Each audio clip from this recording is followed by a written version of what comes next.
결혼한 아들과 며느리와의 갈등은 많은 부모님들께 익숙한 고민거리일 겁니다. 특히 서로 다른 세대와 가치관의 충돌은 작은 오해에서 시작해 큰 갈등으로 번지기도 하죠. 이 시점에서 부모님들이 가장 궁금해하실 만한 질문은 이 갈등을 어떻게 이길 수 있을까? 일 겁니다. 하지만 여기서 중요한 것은 단순히 이기는 것이 아니라 관계를 더 건강하게 만들어가는 데 있습니다. 먼저 첫 번째 방법을 이야기하기 전에 왜 이런 갈등이 생기는지 근본 원인을 짚어보고자 합니다. 그리고 여러분, 구독, 좋아요, 알림 설정 부탁드립니다. 갈등은 대부분 서로 다른 생각과 기대에서 시작됩니다. 예를 들어 어머니는 명절에 온 가족이 모여 함께 음식을 만들고 전통을 이어가는 것이 중요하다고 생각하지만 며느리는 요즘 바쁜 일상 속에서 간소하게 보내는 것이 더 효율적이라고 느낄 수 있습니다. 또 다른 예로 부모님은 손주가 부모 세대의 방식대로 교육받기를 바라지만 자식 부부는 새로운 시대에 맞는 육아 방식을 선택하고 싶어 할 수도 있습니다. 이처럼 삶을 바라보는 관점이 다르다 보니 갈등이 생기는 것은 어찌 보면 당연한 일이겠죠. 어머니 A씨의 사례를 한번 살펴보겠습니다. A씨는 매년 명절이면 아들 내외가 와서 가족 행사에 참여하는 것을 당연하게 여겼습니다. 하지만 며느리가 결혼 후 일을 시작하면서부터 명절 준비에 예전처럼 적극적으로 참여하지 않자 서운한 마음이 커졌습니다. 며느리 역시 왜 나만 매번 이렇게 희생해야 하지?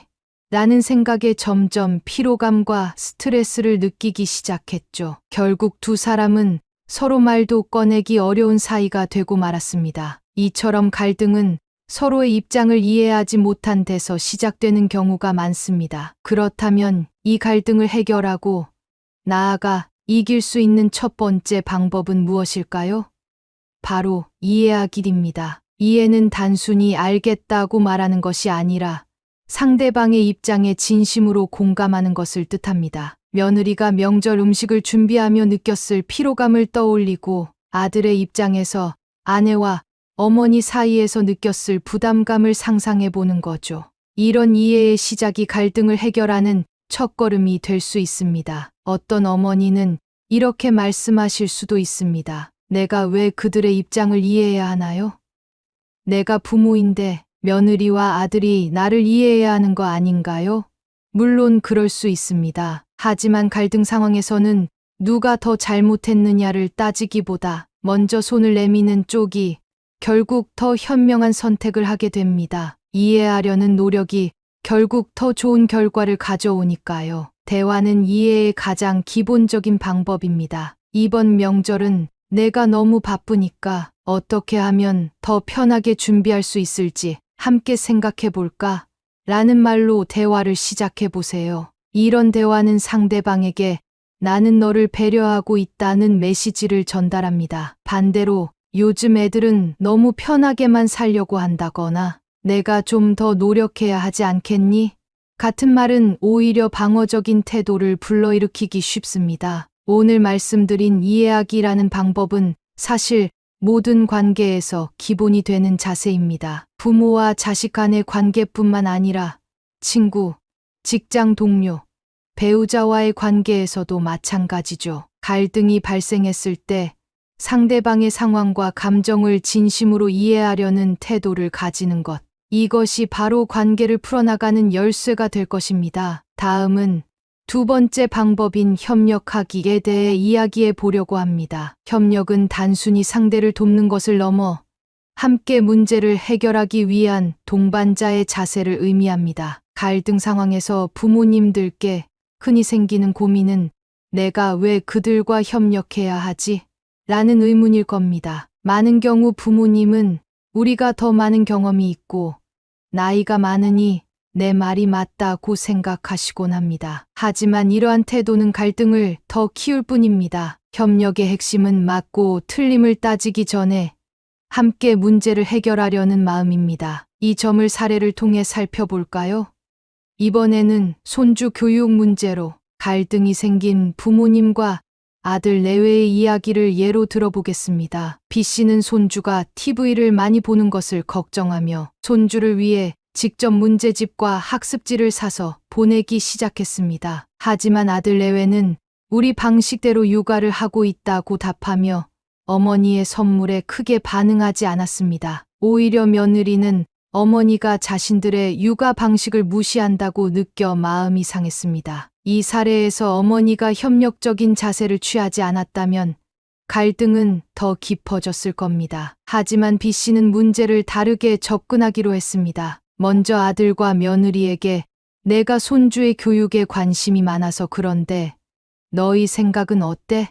라고 물었습니다. 그리고 그들의 의견을 듣고 난 후 그럼 내가 준비한 문제집은 그냥 참고만 해도 좋겠다. 너희가 주도하는 육아 방식을 존중할게 라고 말하며 한 발 물러섰습니다. 이 과정에서 중요한 점은 B씨가 자신의 의견을 완전히 접은 것이 아니라 아들 내외의 방식을 이해하고 그들과 협력하는 자세를 보였다는 것입니다. 그 결과 아들 내외도 어머니의 조언을 열린 마음으로 받아들이게 되었습니다. 협력하기를 실천하기 위해서는 몇 가지 원칙이 필요합니다. 첫째, 우리가 같은 팀이다라는 생각을 가져야 합니다. 갈등 상황에서는 상대를 대적하는 적으로 보기 쉽지만 가족 간 문제는 결국 모두가 함께 풀어나가야 할 과제입니다. 둘째, 문제를 구체적으로 정의하기입니다. 추상적으로 내가 왜 나를 무시하냐거나 너는 왜 이렇게 나를 힘들게 하느냐고 말하는 대신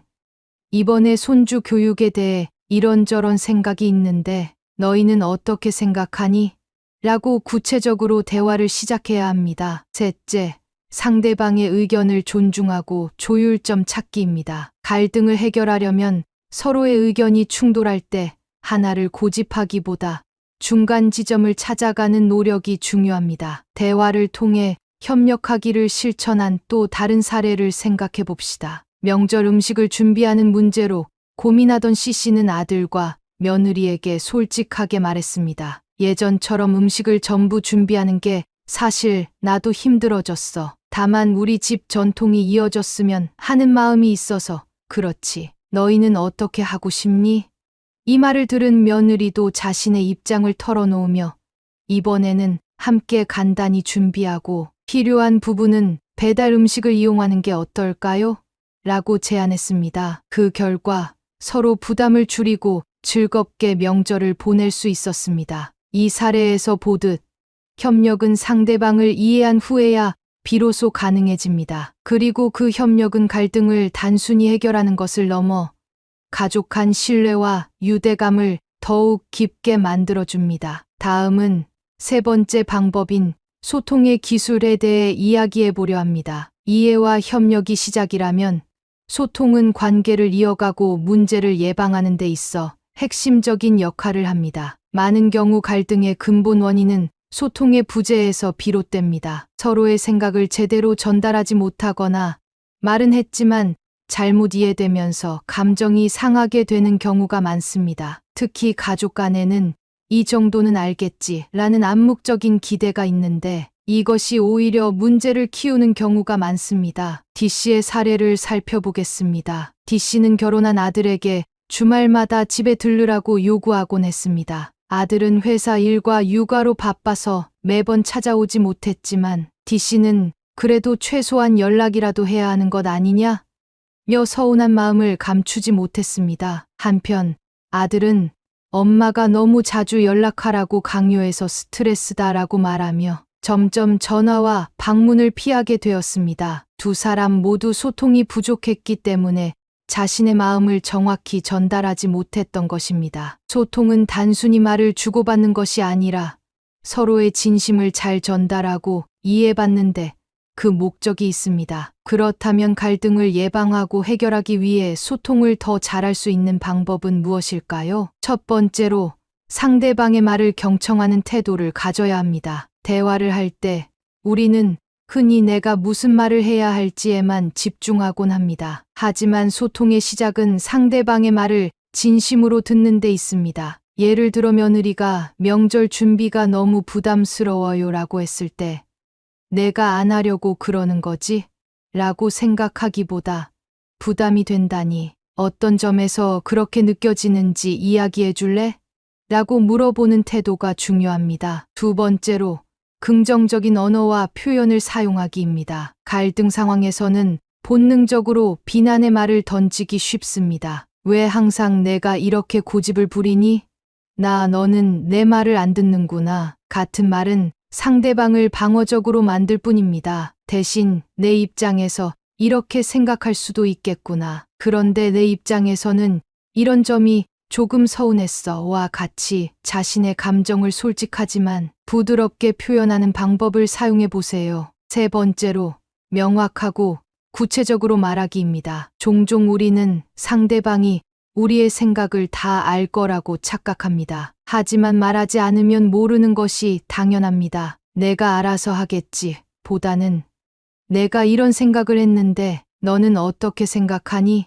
라고 구체적으로 대화를 시도해 보는 것이 좋습니다. D씨는 소통 방식을 바꾼 후 아들에게 이렇게 말했습니다. 주말에 꼭 오라는 건 아니야. 하지만 가끔 내 목소리를 듣고 싶어서 그래. 한 달에 한 번이라도 내가 괜찮은 날에 전화해 줄 수 있겠니? 아들은 이 말을 듣고 엄마가 그렇게 생각하시는 줄 몰랐어. 사실 부담스러웠는데 이렇게 말해 주시니 내가 너무 예민했던 것 같아 라고 답하며 대화가 풀리기 시작했습니다. 이 사례에서 보듯 소통은 서로의 진심을 확인하고 오해를 줄이는 중요한 도구입니다. 특히 부모와 자식, 시부모와 며느리 사이처럼 가까운 관계에서는 더더욱 중요합니다. 마지막으로 소통의 기술 중 가장 중요한 것은 감정의 균형을 유지하는 것입니다. 갈등 상황에서는 감정이 격해지기 쉽지만 이럴 때일수록 차분하게 대화를 이어가는 것이 필요합니다. 감정을 너무 억누를 필요는 없지만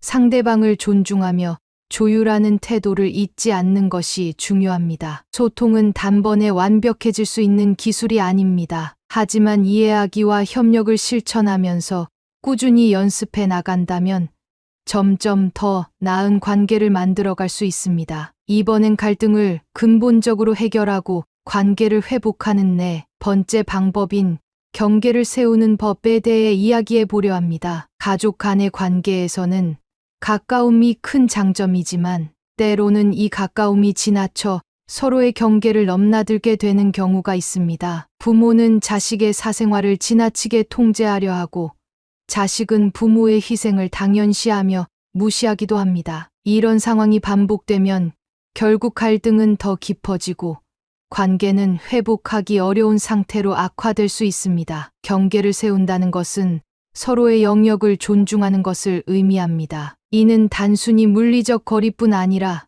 정서적, 심리적 경계도 포함됩니다. 예를 들어 자식 부부가 자신들만의 방식으로 살아가고 싶어 한다면 부모는 그 선택을 존중하며 간섭을 줄이는 것이 경계를 지키는 첫걸음이 될 수 있습니다. 반대로 부모님이 자신의 감정을 표현할 때 자식도 이를 무시하거나 외면하지 않고 경청해야 서로의 경계를 지켜줄 수 있습니다. 이 씨의 사례를 보겠습니다. 이 씨는 손주를 돌보는 문제로 며느리와 갈등을 겪고 있었습니다. 며느리는 아이를 어린이집에 보내는 것이 좋겠다고 주장했지만 이 씨는 내가 손주를 돌보는 게 더 안전하고 비용도 줄일 수 있다고 생각했습니다. 처음에는 며느리의 요청을 무시하고 손주를 집에서 돌보겠다고 주장했지만 며느리가 우리도 부모로서 결정할 권리가 있다며 단호하게 말하자 큰 충격을 받았습니다. 이 상황에서 이 씨는 처음에는